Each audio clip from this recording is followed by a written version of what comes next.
एक बार की बात है, एक गांव में चंपा नाम की एक लड़की रहा करती थी। वो जन्म से ही अंधी थी, इसलिए वो ना तो खेल पाती थी और ना ही उसकी कोई दोस्त थी। इस कारण वो बहुत दुखी रहती थी। एक दिन, माँ, मेरी आंखें क्या कभी ठीक नहीं होगी? माँ, क्या आप दोनों को मैं कभी देख नहीं पाऊंगी? इस दुनिया को भी कभी देख नहीं पाऊंगी? नहीं बेटी, ऐसा मत बोल। तेरे पिता ने शहर में बड़े डॉक्टर को दिखाया है ना। बस एक बार तेरे लिए आंखें मिल जाए, तब तू भी दुनिया देखेगी बेटी। तेरे पिता तो आज भी शहर ही गए हैं डॉक्टर से मिलने। तभी चंपा के पिता देवी प्रसाद घर लौटते हैं। चंपा की माँ, कहाँ हो? अरे बेटी, आज मैं बहुत खुश हूँ। मन करता है पूरी दुनिया सर पे उठा लूं। अरे ऐसा भी क्या हुआ कि तुम इतना खुश हुए जा रहे हो? क्या हुआ? भगवान ने हमारी सुन ली चंपा की माँ। हमें कल ही शहर जाना होगा। डॉक्टर ने आंखें ढूंढ ली है। अब चंपा भी दुनिया देख पाएगी। क्या सच में पिताजी? मैं आपको, इस दुनिया को देख पाऊंगी? मुझे तो यकीन ही नहीं हो रहा है। अगले दिन सुबह तीनों शहर चले जाते हैं और चंपा का ऑपरेशन भी हो जाता है। चंपा बेटी, तुम्हारी आंखों का ऑपरेशन सफल हो गया है। बस कुछ ही दिनों में तुम्हारी आंखों की पट्टी खुल जाएगी, तब तुम भी दुनिया देख पाओगी। अच्छा बेटी, तुम सबसे पहले किसे देखना चाहोगी? मैं सबसे पहले अपने पिताजी को ही देखना चाहूंगी, डॉक्टर साहब।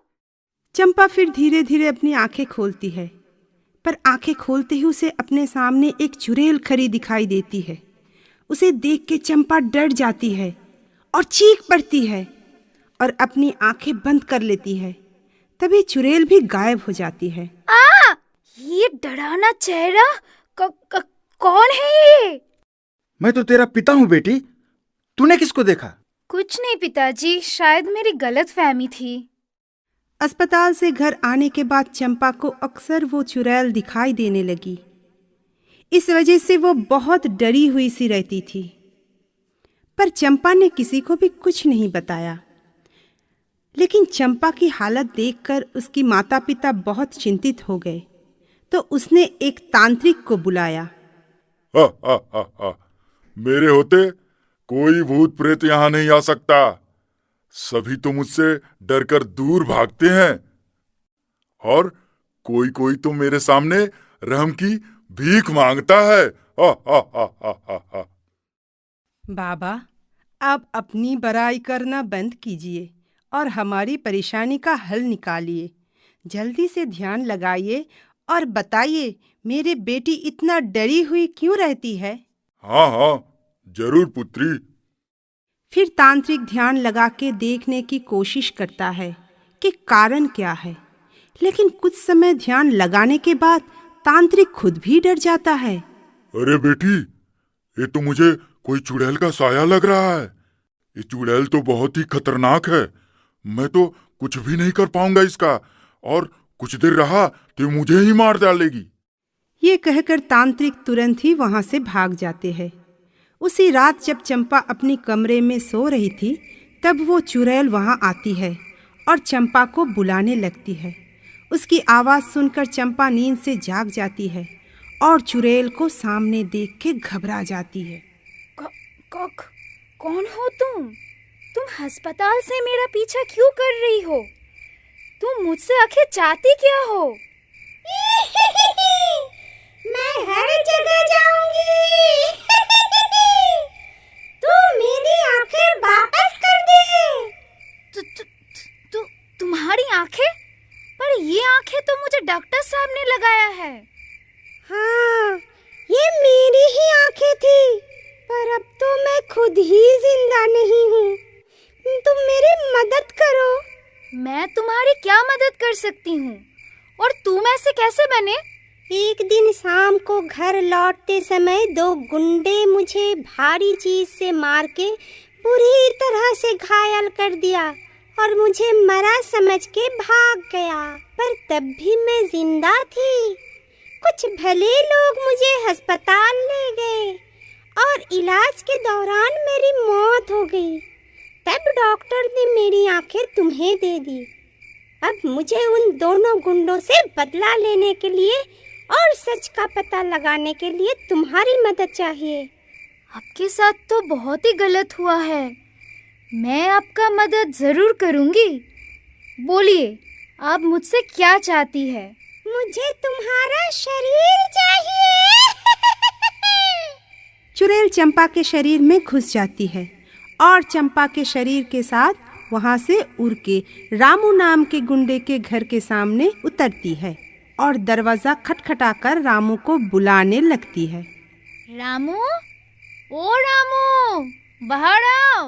ओ रामू, जल्दी दरवाजा खोलो। लड़की की आवाज सुनकर रामू जल्दी से बाहर आता है और चंपा को देखकर खुश हो जाता है। अकेली लड़की है रामू, वो भी तेरे घर पर आई है। आज तो मजा आ जाएगा।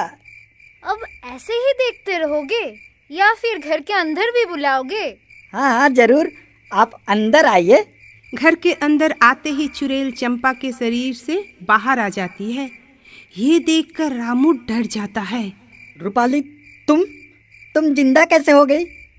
सही पहचाना, मैं रूपाली ही हूँ। चल अब जल्दी से बता कि तूने और तेरे हकला दोस्त मंगू ने मिलकर मुझे क्यों मार डाला। तू तो मुझे ठीक से जानता भी नहीं था। ये तो तुम्हें मंगू ही बता सकता है। मैं तो वही करता हूँ जो मंगू मुझे करने के लिए कहता है। ये सुनते ही चुड़ैल को गुस्सा आ जाती है और वो वापस चंपा के शरीर में चली जाती है और गला दबाकर रामू को मार डालती है।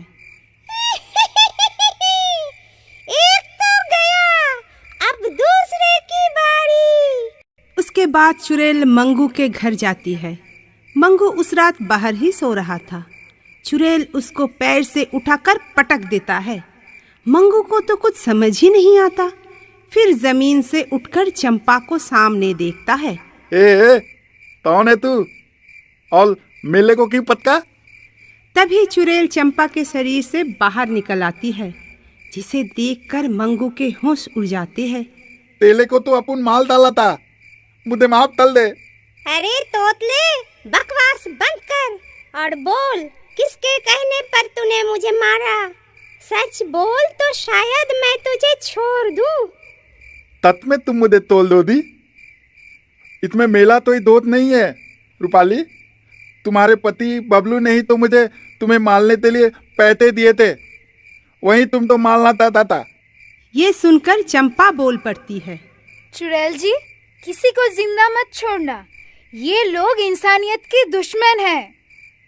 चुड़ैल फिर चंपा के शरीर में प्रवेश कर जाती है और मंगू को हवा में ऊपर उठाकर ऊंचाई से छोड़ देती है।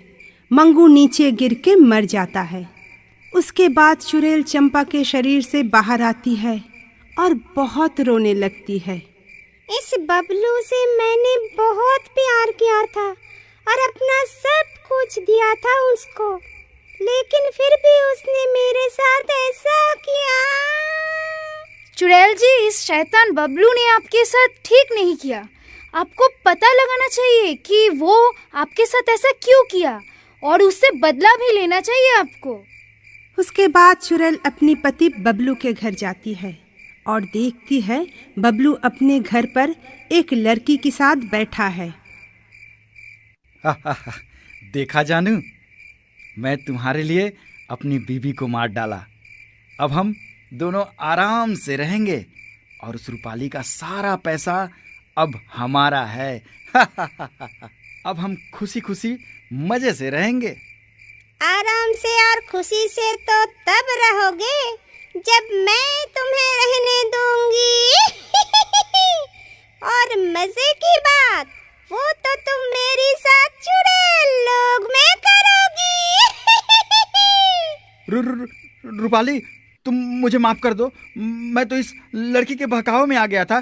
तुम तो मेरी बीवी हो, मेरी जान हो। बबलू की बात सुनकर लड़की डर जाती है। चुड़ैल जी, मैंने कुछ नहीं किया। सब कुछ इस बबलू का किया धरा है। मुझे जाने दीजिए। जो भी करना है इस बबलू के साथ कीजिए, मुझे जाने दीजिए। अब मैं तेरी बीबी नहीं हूँ, मैं एक चुड़ैल हूँ। जिस लड़के के लिए तूने मुझे मारा वो भी तुझे छोड़ रही है। ऐसा कहकर चुड़ैल बबलू का गर्दन उखाड़ के फेंक देती है और लड़की की तरफ बढ़ती है। मुझे माफ कर दो, मैं ऐसी गलती कभी नहीं करूँगी, मुझे माफ कर दो। सारी समस्या की जड़ तो तू है लड़की। तुझे सब कुछ पता रहते हुए भी तूने इस दुष्ट का साथ दिया। तुझे भी सजा मिलेगी, पर डर मत, मैं तेरी जान नहीं लूंगी। तुझे पता है, एक पत्नी सच्चे मन से अपने पति पर विश्वास करती है। किसी पति को भी ऐसा करना नहीं चाहिए। ऐसा कहकर चुड़ैल लड़की का चेहरा नोच देती है और लड़की का चेहरा खराब हो जाता है। चंपा, तूने मेरी बहुत मदद की है। ये आंखें तुम ही रखो और इससे सारी दुनिया देखो जो मैं नहीं देख पाई। फिर चुड़ैल वहां से गायब हो जाती है।